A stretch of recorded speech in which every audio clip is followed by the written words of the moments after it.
الحمد لله رب العالمين والصلاة والسلام على رسوله الكريم وآله وأصحابه أجمعين. قال الله تعالى في كلامه المجيد: لقد أرسلنا رسلنا بالبينات وأنزلنا معهم الكتاب والميزان ليقوم الناس بالقسط. বাংলাদেশ জামাত ইসলামী ভাড়া ইউনিয়নের ৫ নম্বর ওয়ার্ডের উদ্যোগে আয়োজিত আজকের এই আলোচনা সভা এবং সাংস্কৃতিক অনুষ্ঠানের সম্মানিত সভাপতি, উপস্থিত জেলা সদর এবং ইউনিয়ন জামাত নেতৃবৃন্দ, ইসলামী ছাত্র শিবিরের নেতৃবৃন্দ, এলাকার যুবক ভাইরা, মুরব্বিয়ানে کرام, পর্দার অন্তরালের মা ও বোনেরা, ভাড়া ইউনিয়নের ৫ নম্বর ওয়ার্ডের দড়িবাউডাঙ্গা হাই স্কুল মাঠে দাঁড়িয়ে আমি প্রথমে শ্রদ্ধার সঙ্গে স্মরণ করছি বাংলাদেশের শ্রেষ্ঠ বীর, গত ৪ আগস্ট পাবনার রাজপথে যিনি জীবন দিয়েছেন, এই এলাকার কৃতি সন্তান আমাদের প্রিয় ছাত্র জাহিদুল ইসলাম জাহিদকে আরো শ্রদ্ধার সঙ্গে স্মরণ করছি। মাহবুবুর রহমান নিলয় দুইজনই গত ৪ আগস্ট পাবনার রাজপথে আওয়ামী সন্ত্রাসীদের বাহিনীতে তিনি জীবন দিয়েছেন, তাকে শ্রদ্ধার সঙ্গে স্মরণ করছি। আজকের এই প্রোগ্রামে উপস্থিত আছেন শহীদ জাহিদুল ইসলামের শ্রদ্ধেয় পিতা, আমাদের সকলের শ্রদ্ধাভাজন ব্যক্তিত্ব জনাব দুলাল মাস্টার। ভাড়া ইউনিয়ন এসে দাঁড়ালে এখানে অনেক ব্যক্তির কথাই মনে পড়ে। মাওলানা আব্দুল সুবহান এই ইউনিয়নের জামাই, তার পরম শ্রদ্ধেয় শ্বশুর আলী আসগার আলী মোল্লা এই ইউনিয়নের চেয়ারম্যান ছিলেন। এই ভাড়া ইউনিয়নের চেয়ারম্যান ছিলেন বন্দের আলী, ১৯৭১ সালে যিনি জীবন দিয়েছেন। এই ইউনিয়নের চেয়ারম্যান ছিলেন তোরাব আলী শেখ, তিনিও দুনিয়া থেকে চলে গিয়েছেন। এই ইউনিয়নের চেয়ারম্যান মোশাররফ হোসেন ১৯০৮ সালে আমার সঙ্গে হজে ছিল, একই সাথে মক্কায় মদিনায় ওনার স্ত্রী সহ আমরা হজ করেছিলাম। আমরা এই প্রতিষ্ঠান গড়ার ক্ষেত্রে দড়িবাউডাঙ্গার নিগুর পল্লীতে এই পদ্মা নদীর ধারে সেই সময় উদ্যোগ নিয়ে এই প্রতিষ্ঠান করেছিলেন মরহুম মুজিবুর রহমান মাস্টার। আমরা তাকেও শ্রদ্ধার সঙ্গে স্মরণ করছি। আজকের এই প্রোগ্রামে উপস্থিত আছেন মাওলানা আব্দুল সুবহানের প্রতিচ্ছবি, এই এলাকার পরম শ্রদ্ধেয় মুরব্বী, ইসলামী আন্দোলনের প্রাণ পুরুষ জনাব কিয়ামউদ্দিন মোল্লা।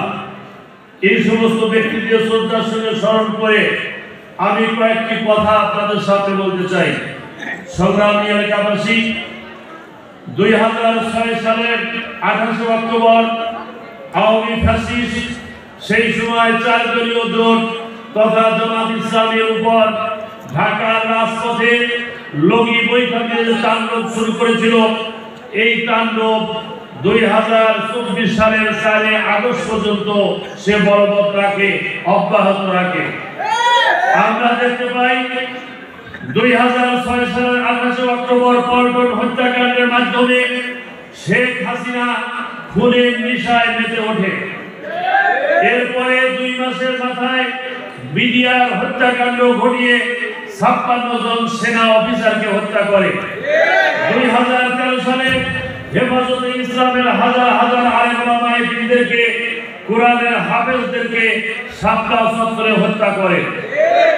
সাইদি সাহেবকে ফাঁসির রায় দেওয়ার মাধ্যমে একই দিন হাজার হাজার জনতা, নয় সেদিন লক্ষ জনতা রাজপথে নেমেছিল।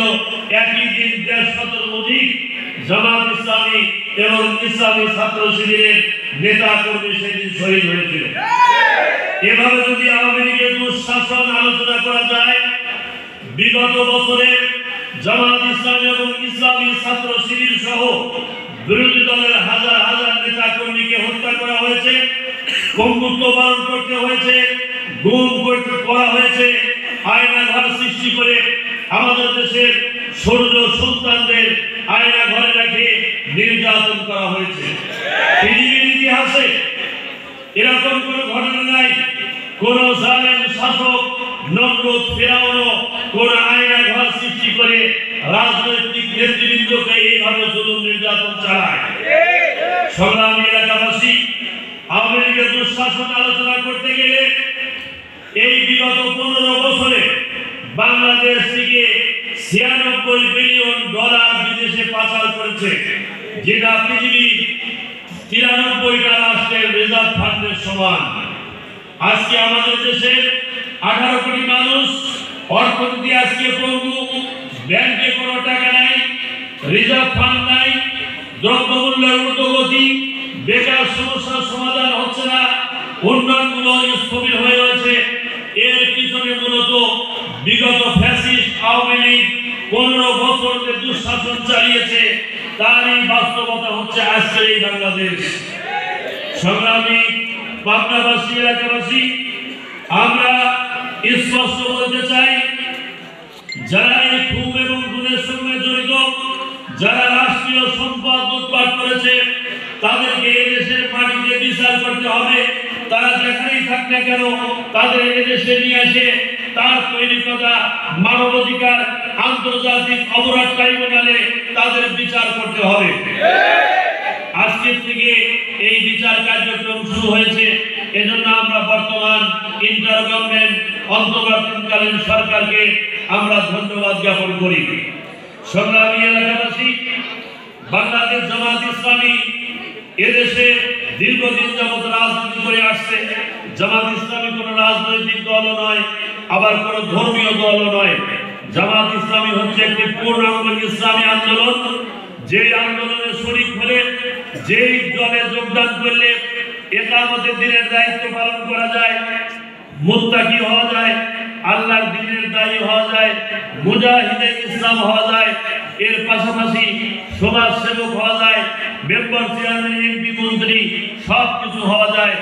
এমন একটি দলের নাম হচ্ছে বাংলাদেশ জামাত ইসলামী। মসজিদে যেরকম ইমামতি করতে পারে, আবার পার্লামেন্টে গিয়ে বক্তব্য দিতে পারে, এমন লোক তৈরির ফ্যাক্টরি কারখানা হচ্ছে বাংলাদেশ জামাত ইসলামী।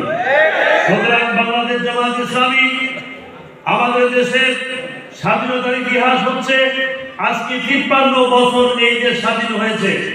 এই 53 বছরে দীর্ঘ 25 বছর রাষ্ট্রীয় ক্ষমতায় ছিল আওয়ামী লীগ। দীর্ঘ 15 বছরের অধিককাল রাষ্ট্রীয় ক্ষমতায় ছিল বাংলাদেশ জাতীয়তাবাদী দল বিএনপি। এরশাদ সাহেবের জাতীয় পার্টি 9 বছরের অধিককাল এই বাংলাদেশ রাষ্ট্র পরিচালনা করেছে এবং কেয়ারটেকার গভর্নমেন্ট ছিল 2.5 বছর। এই 53 বছরের শাসন এদেশের মানুষ ভোগ করেছে। তাদের ইতিহাস জানে, কোন দল উন্নয়নমূলক কাজ কি করেছে, স্বাস্থ্য সেবার কোন পর্যায়ে নিয়ে গেছে, দেশে অর্থনীতি থেকে উন্নয়ন করেছে, সামাজিক নিরাপত্তা কি দিয়েছে, বেকার সমস্যার সমাধান করেছে, শিক্ষা ক্ষেত্রে সূচকে পৃথিবীর অবস্থান আমাদের কোথায়, এই বিষয়ে দেশবাসীর জানা। আমরা মনে করি এই 53 বছরের শাসনে আওয়ামী লীগ, বিএনপি জাতীয় পার্টিকে পরিচালনা করেছে। স্বাধীন হওয়ার পরে বা তার আগেও বাংলাদেশ জামাত ইসলামী কোনোদিন রাষ্ট্রীয় ক্ষমতায় যায় নাই। এজন্য দেশের জনগণ মনে করে, বর্তমান পৃথিবী মনে করে, কি ইউরোপীয় ইউনিয়ন, কি আমেরিকা, কি অস্ট্রেলিয়া, কি এশিয়া, সারা পৃথিবীর বিভিন্ন গোয়েন্দা সংস্থা, রাষ্ট্রপ্রধান, সরকার প্রধান, তাদের রাষ্ট্রদূত, তাদের অ্যাম্বাসেডর, বিভিন্ন এনজিও জামাতের সাথে যোগাযোগ করছে যে আগামী দিনে এদেশে জামাত ইসলামী রাষ্ট্র ক্ষমতায় যাবে। সংগ্রামী এলাকাবাসী, বাংলাদেশ জামাত ইসলামী আমির ঘোষণা করেছে, আমরা কোনদিন রাষ্ট্রীয় ক্ষমতায় যাই নাই। এবার যদি রাষ্ট্রীয় ক্ষমতায় যাই, তাহলে আমরা এই দেশের শাসক হব না, জনগণের খাদেম হব। আমরা মন্ত্রী এমপি হব না, আমরা জনগণের সেবক হব। আমরা জামাত বা আমাদের দলকে রাষ্ট্রীয় ক্ষমতায় দেব না, এদেশের জনগণকে রাষ্ট্রীয় ক্ষমতায় দেব। এর মাধ্যমে আমরা বেকার সমস্যার সমাধান করব, মানুষের সামাজিক নিরাপত্তা দেব, চিকিৎসা মানুষের দরবারে পৌঁছে দেব, শিক্ষা ব্যবস্থার আমূল পরিবর্তন করব।